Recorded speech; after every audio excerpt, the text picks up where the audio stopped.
Hello and welcome. Thank you so much for joining me on my program. I appreciate you wherever you are connecting from. If you are joining me from any part of the world, I thank you very much for your contributions on this channel. Please kindly subscribe if you have not subscribed, and also click the notification bell so that you'll be notified each time I upload a video. You will be among the first to receive it. In this channel, I bring information to your doorstep. I bring news from all channels, from every angle. Things that have to do about the world, things that have to do about Africa, more especially Nigeria. I bring it to your doorstep. Some information that you ignore, some information that you cannot be able to come across, I look for them, I bring it to your doorstep for you to see. Every video you see on this channel is for educational purpose. I have become your last bus stop. And said it from the beginning till now. I will be your end until Biafra come.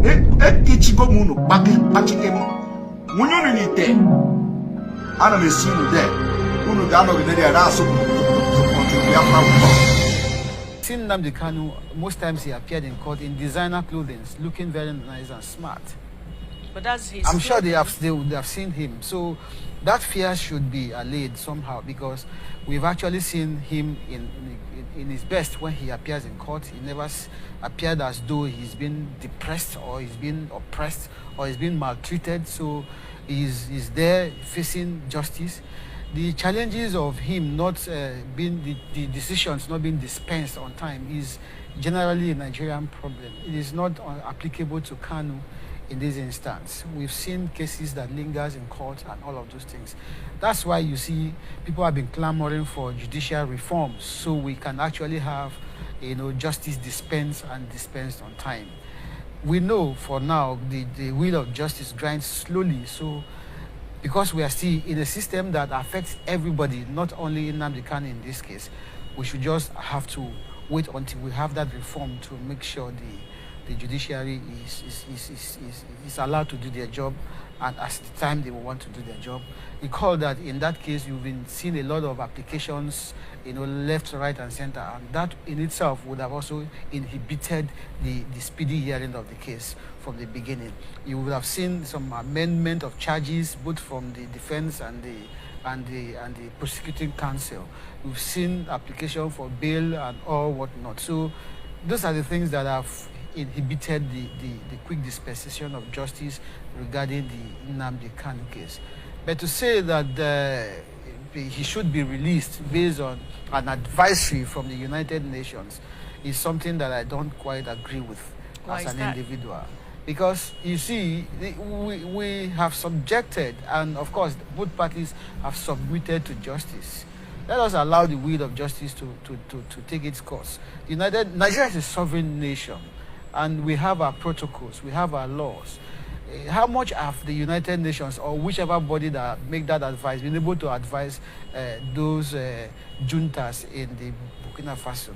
Okay, because these are human crimes. These are crimes that have been committed. How much of them have we heard of the crisis in Ukraine, being unleashed by the Russian authority?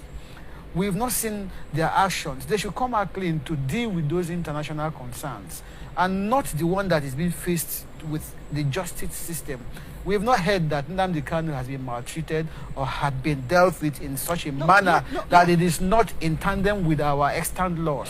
What has happened to Nnamdi Kanu is the process of justice that is going on. We saw in the Ukraine and those annexed territory where the Putin regime will kangaroo in a way that a manner annex a region in trying to do a referendum lasting for a few hours and so on and so forth to give justification to his unleash of terror against unarmed citizens of the Ukrainian people. So we should see more of the UN advisory notes on those people, and not on a situation where we have seen clearly that the Nigerian state is applying justice So that's when you say the continuous detention of Nnamdi Kanu without due trial is application of justice, one begins to wonder.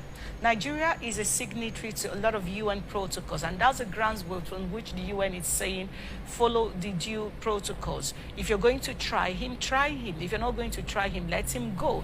And that has been the question in everyone's mind. No, but you are in Nigeria. Isn't Nnamdi Kanu not been tried? No, what process was tried? I'm sure you have been following the news. I have been following the news. For instance, you say he's not been tried. For instance, no. What particular today? They demand that Nnamdi Kanu should be released. No, that's not just. He be released? Is it not through the process of justice? No. What particular hearing in Nnamdi Kanu's case has been made clearly that this is what they are pursuing? Have Nnamdi Kanu people open a defense to the accusations against him? What we are saying is, Michael Zogame has been on this case. They have not opened a defense. What they have done, I'm not a lawyer, but I have folled the proceedings. What they have always done is to make applications for his bail. And those are the things that is applications for bail is also along the line of the process of judicial. That doesn't stop him from having a proper hearing. No, but there's something you will. Some of this these things takes precedence. When a case is being heard, you take application. These are things that will take precedence. You will hear the application, and this is one year. And there will be a defense to it. More than 15 months counting. He has a hearing today. We heard he's not making an appearance for some time. I don't know if you're aware that he has been sick, said to be sick. His lawyer came out to say that the DSS are not providing him with the necessary drug he needs for his ailment. And that is another issue that is also of concern right now. So in this instance right now, like Ejimako would say, if the DSS cannot do what is needed to be done, why don't they allow them to step in to do the need for maybe buy the drugs for them? Because we are talking about Nnamdi Kanu being in detention. If anything should go wrong with him while he's there, you agree with me that we'll be looking at a different case altogether? Is the barrister Ezekume the doctor? We've heard some of these rhetorics. Hold on, I listened to you clearly, but we've heard most of these rhetorics before even the trial, so to speak, or the appearance in court. That hey, Nnamdi Kanu is dying. Hey, he's been oppressed under DSS underground cell. Hey, he's been hanged. But when we saw Nnamdi Kanu in court, we saw him in the designer clothing. You keep talking about designer clothes. No, that's what we say. When he was picked in Kenya, he wasn't in rags. No, he wasn't in rags, but he was sustained in that condition. He was actually living large. That's no clothes. You're sounding like designer. The federal government didn't give me a designer clothes. That's his personal clothes. But he's actually living large. He's even looking brighter. How do you live large under detention? We've seen it. We've seen it. What did you see? What I'm saying in essence is that what people are talking about him being that he's sick. He's been sick. It's not within our purview to sit here and prove or otherwise. What we see is what we are going to make our informed decision about. And I'm telling you that we've been seeing Nnamdi Kanu appear in court within the times he had appeared. And refuge that time gave us Africans were assisting us. Tanzania also were assisting us. Our youth, men and women were taken to Gabon. Most of them did not return back to our land today. A lot of people died in Kwashiorkor. Malnutrition, no food. Over 3 million youths, little children, we have died in Biafra war. But all these years, this is what God was revealing to me on Tuesday, which is 27, that all these years you have given time for pastors in Nigeria, for leaders in Nigeria, for people in Nigeria to say, these people that we killed in number, we starved them. Some people gave order to make sure the food did not come to the east. Our people died. Our people were killed. No media, no international community, because Queen was alive. She suppressed every media. Now, on 27, the Lord said, cause one Nigeria. If you are in my situation, the Lord began to show me a lot of things. That a country that a president died, they hide it. Why? That one alone is enough to destroy this country. If they can hide such thing because of the word, one Nigeria.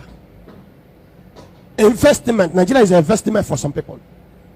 And they took somebody, innocent person, Kanu, that were busy, Nnamdi Kanu, they were busy preaching for liberation of his people.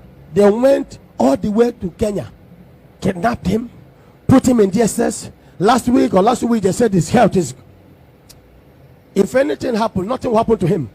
Okokoya, you will see that even all the land in Nigeria will be perished, because yes, you will see anger. You will see people, men that are outside that you have not seen. You will see them, because everybody will stand and let us do it once and for all. That is why God said to me that I should cause this country, I should cause this one Nigeria. From today, no one Nigeria that can repair this country.